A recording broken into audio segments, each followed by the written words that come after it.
I want to share with you exactly why I stopped eating 3 hours before going to bed. And trust me, it's not for the reason you might think. Every single night, the moment you fall asleep, your body fires off its absolute biggest hormonal event of the entire day during those first 90 minutes. But having a late night snack can actually shut down that massive event by a staggering 78%. What we're really talking about here is a hormone called growth hormone.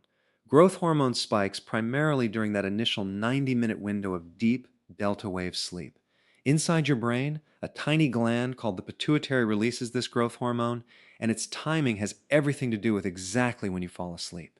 So, if you go to sleep at midnight, that hormonal window opens 90 minutes after that. This is exactly why the old conventional advice of don't eat after 8 p.m. or don't eat after 6 p.m. is completely wrong. The clock isn't the trigger here. Your sleep is the trigger. For example, I go to bed at 10 p.m. while my wife goes to bed at 9 p.m. So everything I'm sharing today truly depends on your specific bedtime. And because of that, it's incredibly important to avoid eating anything sugary for at least 3 hours before you turn in. Now, I used to be the absolute poster child for late night snacking. In fact, every single night after dinner, I would constantly snack right up until the moment I went to bed. Back when I worked at a movie theater, I would even come home at night with a massive garbage bag filled with salty popcorn for my father and me to devour. When I mention avoiding sugar, what I'm really talking about is the specific hormone that sugar activates. It all boils down to one hormone that I discuss in a lot of my videos: insulin. Insulin is the hormone that severely stresses and suppresses growth hormone. And why does growth hormone matter so much? Because it's the hormone that causes you to burn fat. But it doesn't just burn fat, it also builds muscle, and it helps repair your skin and collagen, which makes up all of your connective tissue. On top of that, growth hormone supports bone growth and is intimately involved in your recovery, especially after exercise. So, growth hormone isn't just about burning fat, though it is one of the many key things that can help you do it. Nighttime, while we are sleeping, is when our bodies do the vast majority of their building and repair work.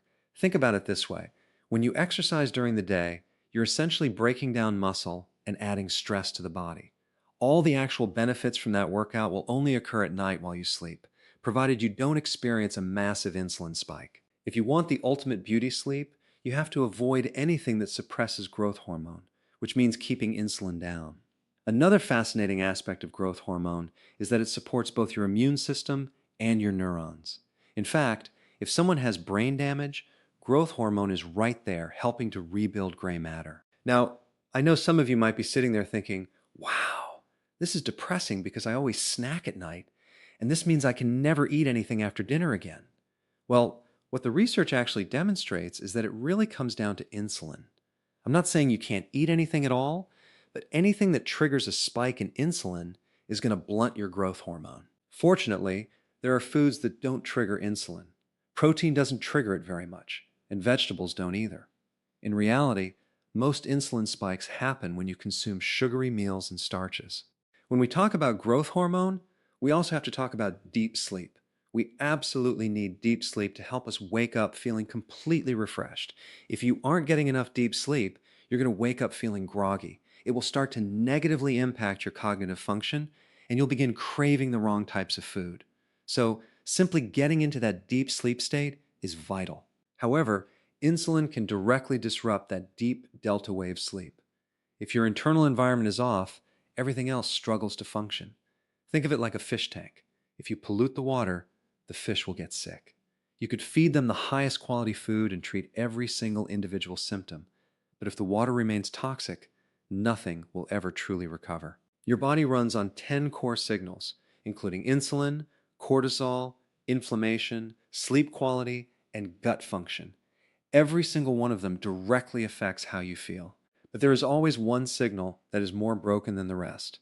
And until you fix that specific one, everything else stays completely stuck. That is why I built a free 2-minute quiz to find it for you.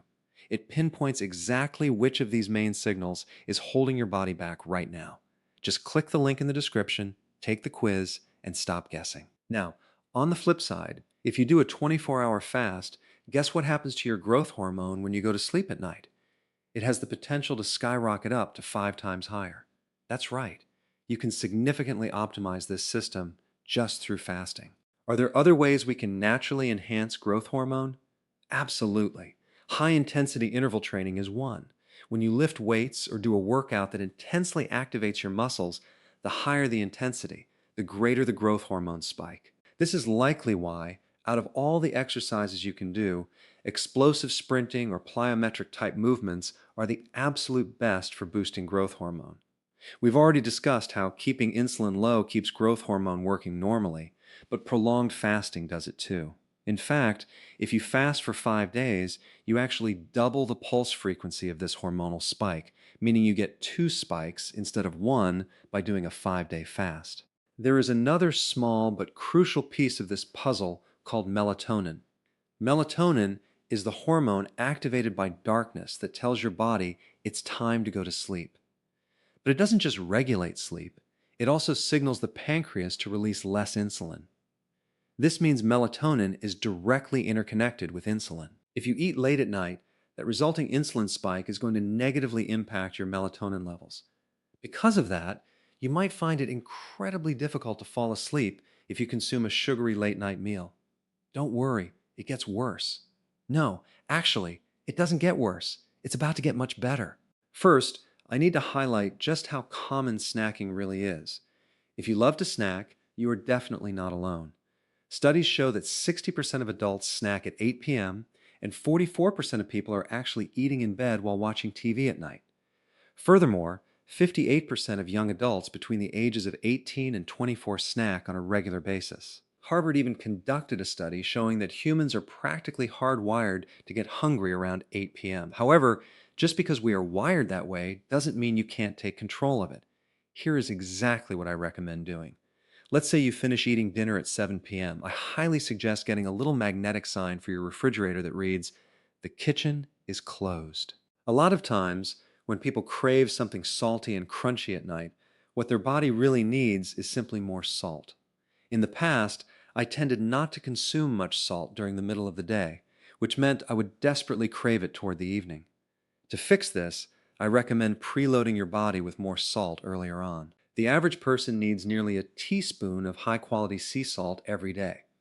I would start adding that to your very first meal of the day, or even mixing it into your electrolyte powder if you use one, so you can preload that sodium during the earlier hours. If your sodium levels are low, you are naturally going to crave salty snack foods later on. Plus, if you try to go to bed with low sodium, you'll have a much harder time falling asleep because sodium actually helps reduce cortisol, allowing you to drift off into a much deeper rest. In fact, if you are a major salt craver, just try this. Instead of reaching for a salty, crunchy snack in the evening, consume a tiny bit of salt with some water before bed, or simply put a little on your tongue and wash it down. Personally, my body sleeps so much better when I give it salt rather than going to bed while actively craving it. Now, if you have any concerns about blood pressure, what that usually means is you are also low in potassium. To balance this, you can take a high potassium electrolyte powder during the day. Just don't take it right before bed because it will cause your body to flush out fluid. And then focus on adding some sea salt closer to the evening. I probably should have mentioned this earlier, but if you've been in the bad habit of consuming a lot of sugar, you are likely retaining a significant amount of fluid. When you start cutting out that late night sugary meal, you might notice that you need to pee a lot more frequently. That is completely normal as your body sheds all that excess fluid, because carbohydrates naturally cause you to retain both sodium and water. So, to summarize, whatever time you typically go to sleep, let's say it's 10 p.m., simply subtract 3 hours from that time. That marks your deadline for your final meal. That is exactly when the kitchen closes, and that is the point where you want to completely avoid any snacks. That final meal will look different for everyone depending on their personal sleep schedule. But you must ensure that this last meal is incredibly nutrient dense, containing enough salt and healthy fats so that you don't actually get hungry later in the evening. So many people aren't truly hungry at night anyway. They are simply eating out of boredom or stress. Just make sure that last meal is completely sufficient in vital nutrients, healthy fats, and protein. Personally, out of every single healthy habit you could possibly adopt, I believe this is the absolute lowest hanging fruit.